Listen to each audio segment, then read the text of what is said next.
నమస్తే అండి, నా పేరు రంగారెడ్డి. నేను తెలంగాణ స్టేట్ గ్రౌండ్ వాటర్ డిపార్ట్మెంట్లో రీసెర్చ్ చేయాలి అండి.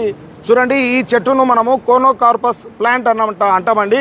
సో కోనోకార్పస్ ప్లాంట్కు మరి జియాలిస్ట్కి ఎలాంటి సంబంధాలు అని అనుకుంటున్నారండి? ఉందండి.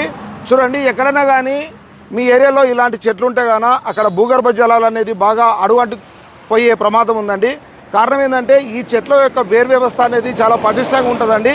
అంటే దాదాపు 250-300 ఫీట్ల వరకు కూడా దీని వేవర్లు లోపలికి వెళ్ళి అక్కడ ఉండే భూగర్భ జలాలను అన్నింటినీ కూడా అయిపోగొట్టే ప్రమాదం ఉందండి. రెండోది, ఈ చెట్టు కాయలను పుప్పడిని గమనించండి. దీని నుంచి వచ్చే పుప్పడి మనకు శ్వాసకోశ సంబంధించిన వ్యాధులు రావడానికి అవకాశం ఎక్కువ ఉంటుందండి. సో ఎక్కడన్నా కానీ బోర్లు ఉన్న చోట ఇలాంటి చెట్లను నాటడం మంచిది కాదండి. చూడండి, విరివిగా మనం ఇప్పుడు ఇక్కడ రోడ్ల సైడ్ మనం ఈ చెట్లను గమనిస్తుంటాం. కాబట్టి ఎట్టి పరిస్థితుల్లో ఇలాంటి చెట్లు మనకు బోర్ల పక్కన ఉంటే గాన వాటిని తొలగించుకోవడం మంచిదండి. Thank you.